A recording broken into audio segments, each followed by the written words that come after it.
The Dead Smile, Part 2 of 2. Gabriel Ockram became Sir Gabriel, inheriting the baronetcy with the half-ruined fortune left by his father, and Evelyn Warburton continued to live in Ockram Hall, in the south room that had been hers ever since she could remember. She couldn't go away, for there were no relatives to whom she could have gone, and besides, there seemed to be no reason why she should not stay. The world would never trouble itself to care what the Ockrams did on their Irish estates. It was long since the Ockrams had asked anything of the world. So Sir Gabriel took his father's place at the dark old table in the dining room, and Evelyn sat opposite to him, until such time as their mourning should be over, and they might be married at last. Meanwhile, their lives went on as before, since Sir Hugh had been a hopeless invalid during the last year of his life, and they had seen him but once a day for a little while, spending most of their time together in a strangely perfect companionship. Though the late summer saddened into autumn, and autumn darkened into winter, and storm followed storm and rain poured on rain through the short days and the long nights, Ockram Hall seemed less gloomy since Sir Hugh had been laid in the north vault beside his father. At Christmastide, Evelyn decked the great hall with holly and green boughs. Huge fires blazed on every hearth. The tenants were all bid to come to a New Year's dinner at which they ate and drank well, while Sir Gabriel sat at the head of the table. Evelyn came in when the port wine was brought, and the most respected of the tenants made a speech to her health.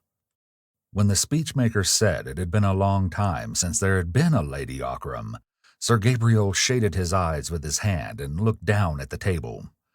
A faint color came into Evelyn's transparent cheeks, and, said the gray-haired farmer, it was longer still since there had been a Lady Ockram so fair as the next was to be, and he drank to the health of Evelyn Warburton. Then the tenants all stood up and shouted for her. Sir Gabriel stood up likewise, beside Evelyn, but when the men gave the last and loudest cheer of all, there was a voice not theirs above them all, higher, fiercer, louder, an unearthly scream shrieking for the bride of Ockram Hall. It was so loud that the holly and the green boughs over the great chimney shook and waved as if a cool breeze were blowing over them. The men turned very pale. Many of them set down their glasses, but others let them fall upon the floor. Looking into one another's faces, they saw that they were all smiling strangely, a dead smile, like dead Sir Hugh's. The fear of death was suddenly upon them all, so that they fled in a panic, falling over one another like wild beasts in the burning forest when the thick smoke runs along before the flame.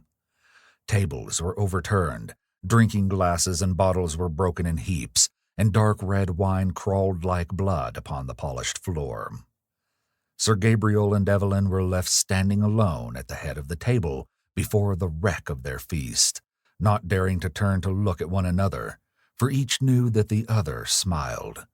But Gabriel's right arm held her, and his left one clasped her tightly as they stared before them. But for the shadows of her hair, one might not have told their two faces apart. They listened long, but the cry came not again, and eventually the dead smile faded from their lips as each remembered that Sir Hugh Ockram lay in the north vault, smiling in his winding sheet, in the dark, because he had died with his secret. So ended the tenants' New Year's dinner, but from that time on, Sir Gabriel grew more and more silent, and his face grew even paler and thinner than before. Often, without warning and without words, he would rise from his seat as if something moved him against his will. He would go out into the rain or the sunshine to the north side of the chapel, sit on the stone bench and stare at the ground as if he could see through it, through the vault below, and through the white winding sheet in the dark, to the dead smile that would not die. Always, when he went out in that way, Evelyn would come out presently and sit beside him. Once, as in the past, their beautiful faces came suddenly near. Their lids drooped, and their red lips were almost joined together. But as their eyes met, they grew wide and wild, so that the white showed in a ring all around the deep violet. Their teeth chattered, and their hands were like the hands of corpses, for fear of what was under their feet and of what they knew but could not see. Once Evelyn found Sir Gabriel in the chapel alone, standing before the iron door that led down to the place of death, with the key to the door in his hand. But he hadn't put it into the lock. Evelyn drew him away, shivering, for she had also been driven in waking dreams to see that terrible thing again, and to find out whether it had changed since it had been laid there. "I'm going mad," said Sir Gabriel, covering his eyes with his hand as he went with her. "I see it in my sleep. I see it when I'm awake. It draws me to it, day and night, and unless I see it, I shall die." "I know," answered Evelyn. "I know. It's as if threads were spun from it like a spider's, drawing us down to it." She was silent for a moment and grasped his arm with a man's strength, and almost screamed the words she spoke. "But we must not go there," she cried. "We must not go." Sir Gabriel's eyes were half shut, and he was not moved by the agony of her face. "I shall die unless I see it again," he said, in a quiet voice not like his own, and all that day and that evening he scarcely spoke, thinking of it, always thinking, while Evelyn Warburton quivered from head to foot with a terror she had never known. One gray winter morning, she went alone to Nurse MacDonald's room in the tower and sat down beside the great leather easy-chair, laying her thin white hand upon the withered fingers. "Nurse," she said, "what was it that Uncle Hugh should have told you that night before he died? It must have been an awful secret. And yet, though you asked him, I feel somehow that you know it, and that you know why he used to smile so dreadfully." The old woman's head moved slowly from side to side. "I only guess. I shall never know," she answered slowly in her cracked little voice. "But what do you guess? Who am I? Why did you ask who my father was? You know I am Colonel Warburton's daughter, and my mother was Lady Ockram's sister, so that Gabriel and I are cousins. My father was killed in Afghanistan. What secret can there be?" "I do not know. I can only guess." "Guess what?" asked Evelyn imploringly, pressing the soft, withered hands as she leaned forward. But Nurse MacDonald's wrinkled lids dropped suddenly over her queer blue eyes, and her lips shook a little with her breath, as if she were asleep. Evelyn waited. By the fire, the Irish maid was knitting fast. Her needles clicked like 3 or 4 clocks ticking against each other. But the real clock on the wall solemnly ticked alone, checking off the seconds of the woman who was 100 years old and had not many days left. Outside, the ivy branch beat the window in the wintry blast, as it had beaten against the glass 100 years ago. Then, as Evelyn sat there, she felt again the waking of a horrible desire, the sickening wish to go down to the thing in the north vault, and to open the winding sheet and see whether it had changed. And she held Nurse MacDonald's hands as if to keep herself in her place and fight against the appalling attraction of the evil dead.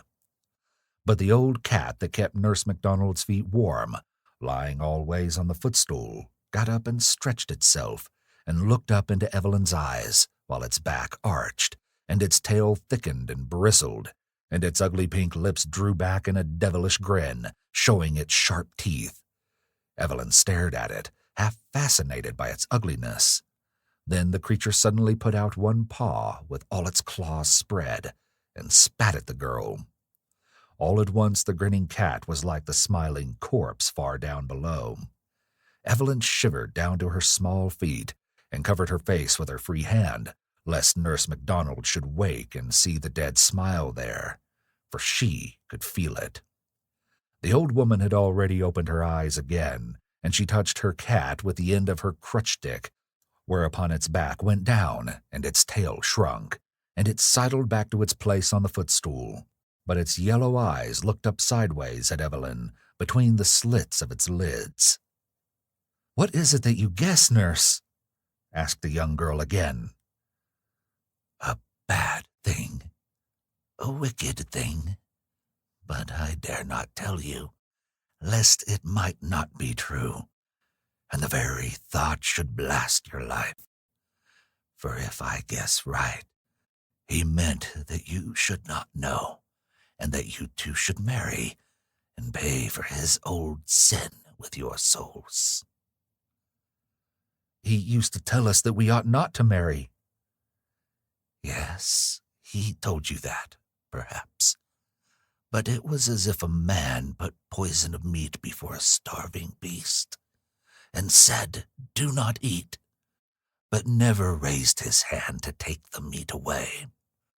And if he told you that you should not marry, it was because he hoped you would. For of all men living or dead, Hugh Ockram was the falsest man that ever told a cowardly lie, and the crudest that ever hurt a weak woman, and the worst that ever loved a sin." "But Gabriel and I love each other," said Evelyn very sadly. Nurse MacDonald's old eyes looked far away, at sights seen long ago, and that rose in the gray winter air amid the mists of an ancient youth. "If you love, you can die together," she said, very slowly. "Why should you live, if it is true? I am 100 years old. What has life given me? The beginning is fire. The end is a heap of ashes, and between the end and the beginning lies all the pain of the world. Let me sleep, since I cannot die." Then the old woman's eyes closed again, and her head sank a little lower upon her breast. So Evelyn went away and left her asleep, with the cat asleep on the footstool. The young girl tried to forget Nurse MacDonald's words, but she could not, for she heard them over and over again in the wind and behind her on the stairs, and as she grew sick with fear of the frightful unknown evil to which her soul was bound, she felt a bodily something pressing her, pushing her, forcing her on from the other side. She felt threads that drew her mysteriously, and when she shut her eyes, she saw in the chapel behind the altar the low iron door through which she must pass to go to the thing. As she lay awake at night, she drew the sheet over her face, lest she should see shadows on the wall beckoning to her. The sound of her own warm breath made whisperings in her ears, while she held the mattress with her hands to keep from getting up and going to the chapel.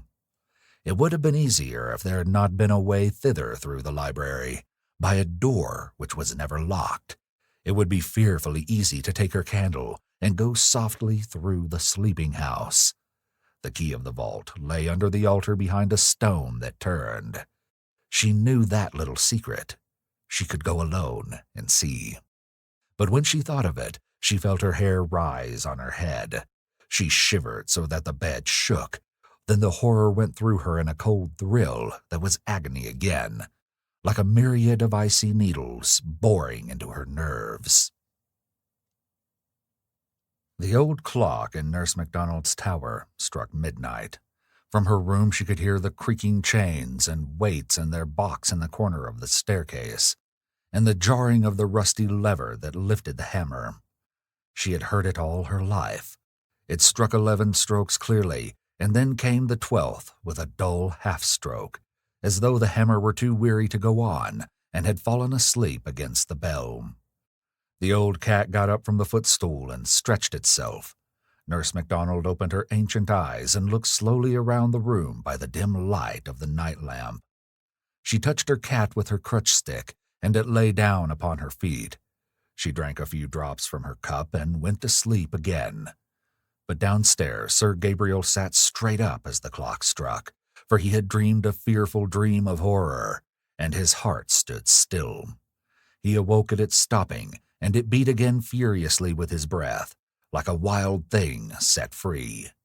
No Ockram had ever known fear waking, but sometimes it came to Sir Gabriel in his sleep. He pressed his hands to his temples as he sat up in bed.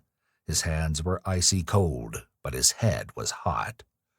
The dream faded far, and in its place there came the master thought that racked his life. With the thought also came the sick twisting of his lips in the dark that would have been a smile. Far off, Evelyn Warburton dreamed that the dead smile was on her mouth, and awoke, startling with a little moan, her face in her hands, shivering. But Sir Gabriel struck a light and got up, and began to walk up and down his great room. It was midnight, and he had barely slept an hour, and in the north of Ireland the winter nights are long. "I shall go mad," he said to himself, holding his forehead. He knew that it was true. For weeks and months the possession of the thing had grown upon him like a disease, till he could think of nothing without thinking first of that. And now all at once it outgrew his strength, and he knew that he must be its instrument or lose his mind. He knew that he must do the deed he hated and feared, if he could fear anything, or that something would snap in his brain and divide him from life while he was yet alive. He took the candlestick in his hand, the old-fashioned heavy candlestick that had always been used by the head of the house. He did not think of dressing, but went as he was, in his silk night-clothes and his slippers, and opened the door. Everything was very still in the great old house. He shut the door behind him and walked noiselessly on the carpet through the long corridor. A cool breeze blew over his shoulder and blew the flame of his candle straight out. Instinctively he stopped and looked around, but all was still, and the upright flame burned steadily. He walked on, and instantly a strong draught was behind him, almost extinguishing the light. It seemed to blow him on his way, ceasing whenever he turned, coming again when he went on, invisible, icy. Down the great staircase to the echoing hall he went, seeing nothing but the flaring flame of the candle standing away from him over the guttering wax. The cold wind blew over his shoulder and through his hair. On he passed through the open door into the library, dark with old books and carved bookcases. On he went through the door with shelves and the imitated backs of books painted on it, which shut itself after him with a soft click. He entered the low-arched passage, and though the door was shut behind him and fitted tightly in its frame, still the cold breeze blew the flame forward as he walked. He was not afraid, but his face was very pale, and his eyes were wide and bright, seeing already in the dark air the picture of the thing beyond. But in the chapel he stood still, his hand on the little turning stone tablet in the back of the stone altar. On the tablet were engraved the words, Clavis sepulchri classimorum dominorum de Ockram, the key to the vault of the most illustrious lords of Ockram. Sir Gabriel paused and listened. He fancied that he heard a sound far off in the great house where all had been so still, but it didn't come again. Yet he waited at the last, and looked at the low iron door. Beyond it, down the long descent, lay his father uncoffined, 6 months dead, corrupt, terrible in his clinging shroud. The strangely preserving air of the vault could not have done its work completely, but on the thing's ghastly features, with their half-dried, open eyes, there would still be the frightful smile with which the man had died, the smile that haunted. As the thought crossed Sir Gabriel's mind, he felt his lips writhing, and he struck his own mouth in wrath with the back of his hand so fiercely that a drop of blood ran down his chin, and another and more falling back in the gloom upon the chapel pavement. But still his bruised lips twisted themselves. He turned the tablet by the simple secret. It needed no safer fastening, for had each Ockram been coffined in pure gold, and had the door been open wide, there was not a man in Tyrone brave enough to go down to that place, save Gabriel Ockram himself, with his angel's face, his thin white hands, and his sad, unflinching eyes. He took the great old key and set it into the lock of the iron door. The heavy rattling noise echoed down the descent beyond like footsteps, as if a watcher had stood behind the iron and were running away within, with heavy, dead feet.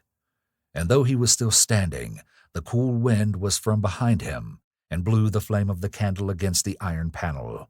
He turned the key. Sir Gabriel saw that his candle was short. There were new ones on the altar with long candlesticks, so he lit one and left his own burning on the floor. As he set it down on the pavement, his lip began to bleed again, and another drop fell upon the stones.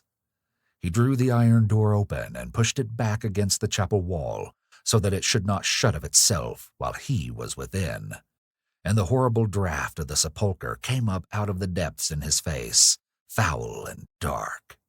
He went in, but though the fetid air met him, yet the flame of the tall candle was blown straight from him against the wind while he walked down the easy incline with steady steps, his loose slippers slapping the pavement as he trod.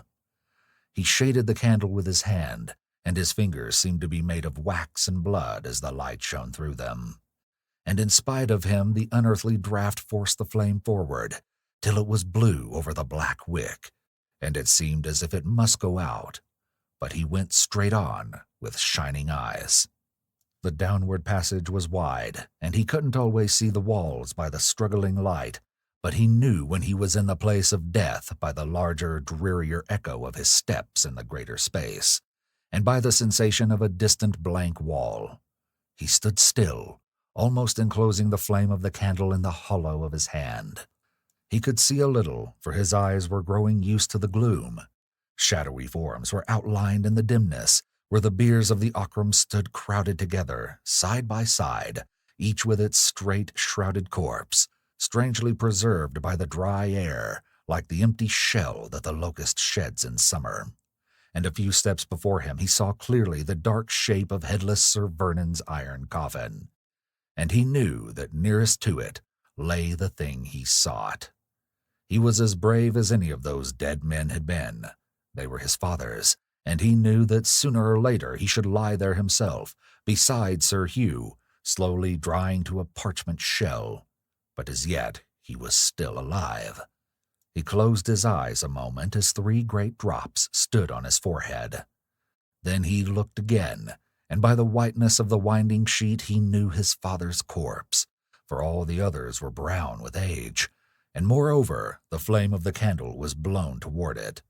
He made 4 steps till he reached it, and suddenly the light burned straight and high, shedding a dazzling yellow glare upon the fine linen that was all white, save over the face, and where the joined hands were laid on the breast, and at those places ugly stains had spread, darkened with outlines of the features and of the tight-clasped fingers.